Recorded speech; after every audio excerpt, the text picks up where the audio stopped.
Do discussions around gender identity in educational settings empower individuals, or do they confuse and divide young people?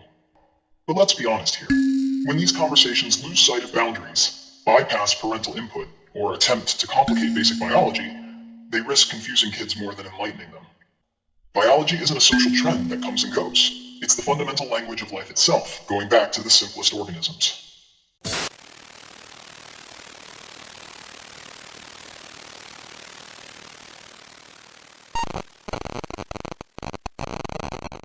Hey everyone, I don't know where you're watching from, but I truly believe you're someone special with your own unique qualities that make you amazing.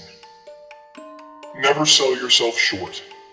The fact that you're here means you're open to thinking, debating, and maybe challenging yourself. And I'd be thrilled to get to know you, so let me know where you're from in the comments. If you want more real talk on today's most debated issues, go ahead and subscribe. Let's grow this community together. Now, why am I saying all this? Because today's topic dives into something both deeply personal and widely contested: identity. If you're new here, welcome. I'm Medusux, your unfiltered source for all things controversy. I talk, you listen, and we debate. Share your thoughts below, and let's keep it real. This isn't about pleasing anyone. It's about truth as I see it. Let's get straight to it.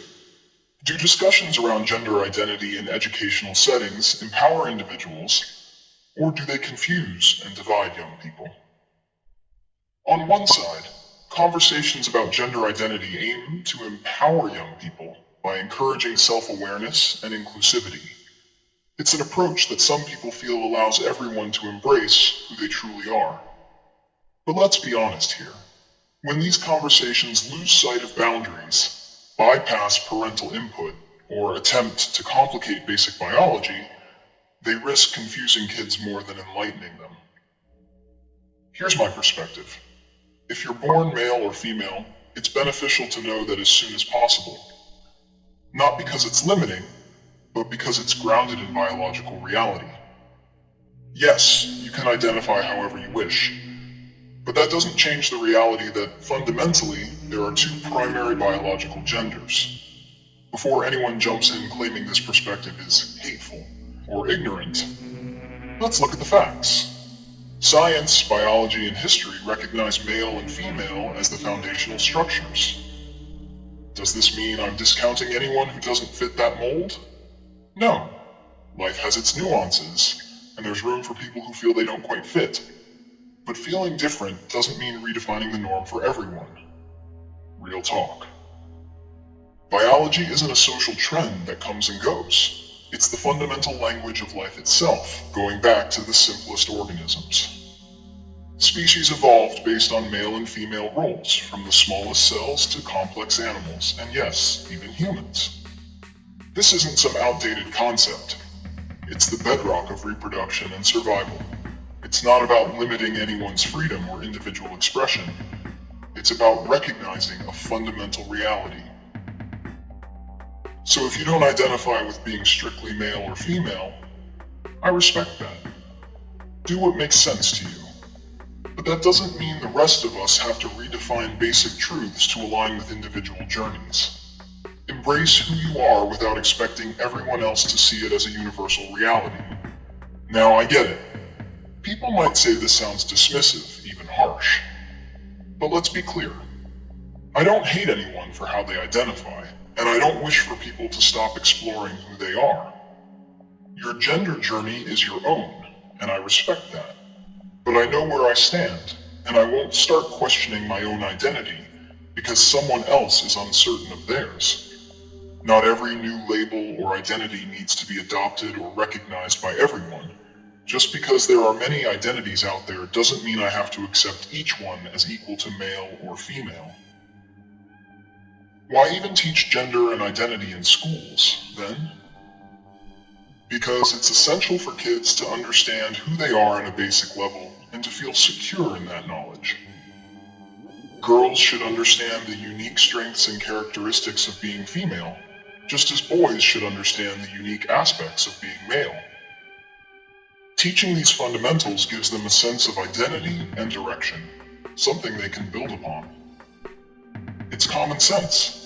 Kids need a foundation. We teach them the basics of math before diving into calculus, and we teach them their native language before giving them philosophy books.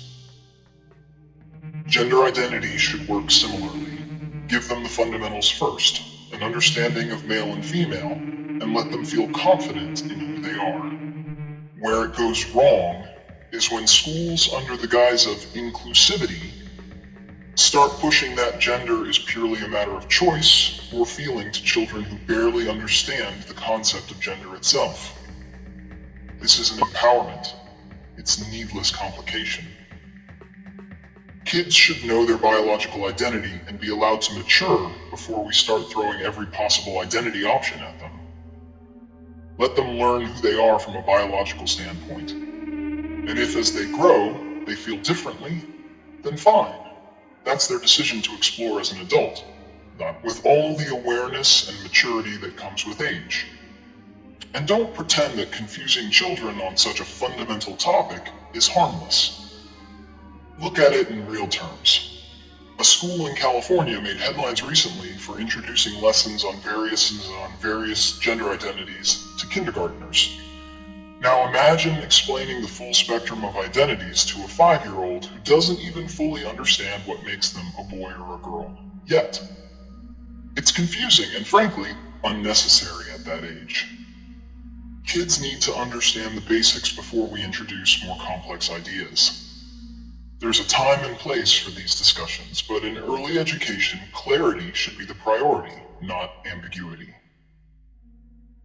Another example is from a middle school in the UK where students were asked to identify their gender on a form with over 20 options listed. Many kids reportedly felt confused and overwhelmed, and several parents expressed frustration at what they felt was an overcomplication of a simple question. Education should inform and guide, not complicate young minds with things they aren't ready to grasp. Or consider another case. A Canadian parent found out her 8-year-old school was teaching students about different gender pronouns and encouraged kids to pick their own pronouns, which led to her daughter asking if she was a boy. An 8-year-old, barely grasping multiplication, now faced identity confusion. This isn't liberation, it's confusion.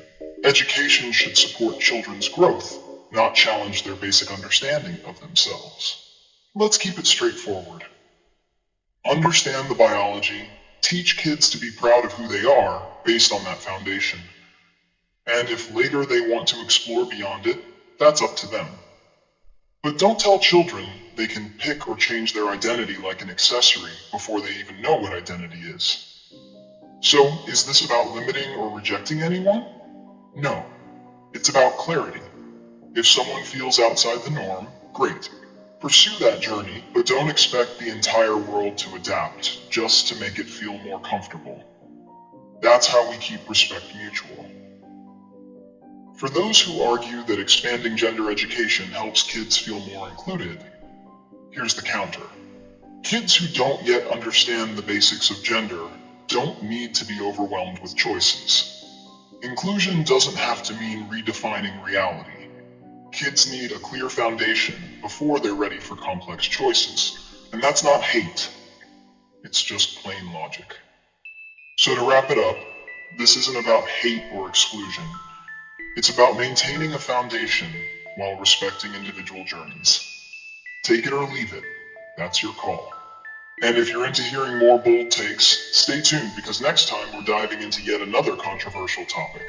Until then, stay grounded, stay real, and remember to be true to who you are, whatever that may be.